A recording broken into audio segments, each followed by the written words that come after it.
Bonjour à tous. La paracha de Ki-Tisa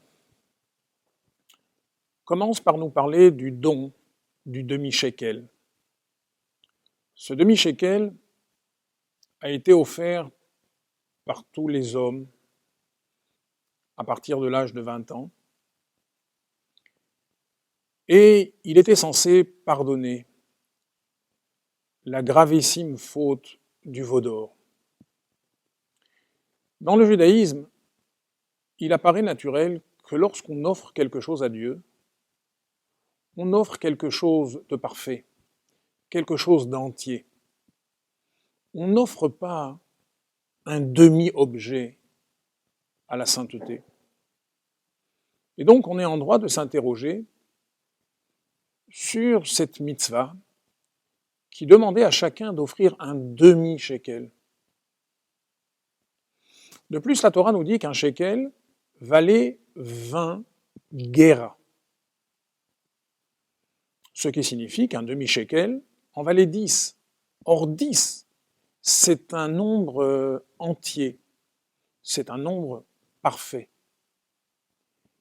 Et par conséquent, au lieu de dire un demi-shekel, on aurait pu dire 10 guéras.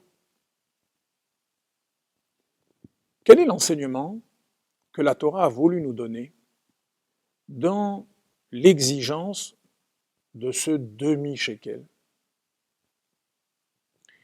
Eh bien, la Chassidoute nous explique que, justement, quelle est la nature de l'idolâtrie que ce demi-shekel était censé faire pardonner. L'idolâtrie, c'est finalement donner de l'importance à une autre existence que celle de Dieu. L'idolâtrie, c'est finalement se séparer de Dieu. L'idée du demi-shekel était précisément de montrer que nous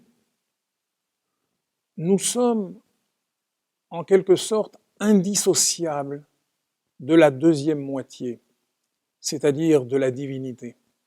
Seul un être humain n'est rien. Il n'a pas d'existence.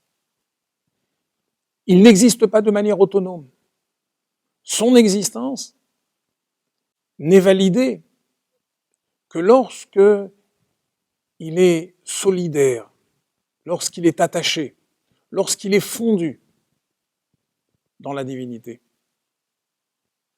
Et donc, le demi-shekel est finalement venu pour nous montrer l'importance d'être constamment lié à Dieu, de ne jamais penser qu'on a une existence autonome, séparée du Créateur. C'est d'ailleurs le sens de l'alliance dont on parle dans la fin de la paracha. Dans la Torah, on nous raconte que lorsqu'une alliance était scellée, on prenait un objet, souvent un animal, que l'on coupait en deux. Et les deux personnes qui faisaient cette alliance passaient entre les deux moitiés de cette unique entité, comme pour montrer qu'en réalité, ils ne formaient qu'une seule chose. Ainsi, le demi-shekel doit nous rappeler que si nous voulons atteindre notre plénitude, si nous voulons avoir une véritable existence, alors on ne peut l'obtenir qu'en étant complètement lié à Dieu. Comment peut-on se lier à Dieu dans ce monde?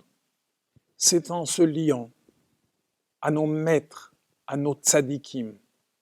C'est également l'idée de ce machatzit, cette moitié.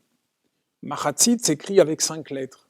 La lettre médiane, c'est le tzadik, le maître, celui auquel on doit s'attacher. Les lettres qui sont de part et d'autre du tzadik sont les lettres chet et yud, qui forment le mot chai, vivant. Les lettres les plus éloignées du tzadik, le mem et le tav, forment le mot met, qui veut dire mort, le contraire de la vie. Ainsi donc, comment peut-on être véritablement vivant? Comment peut-on exister? C'est lorsque nous sommes attachés au tzaddik qui lui-même nous relie à Dieu. Au revoir à tous.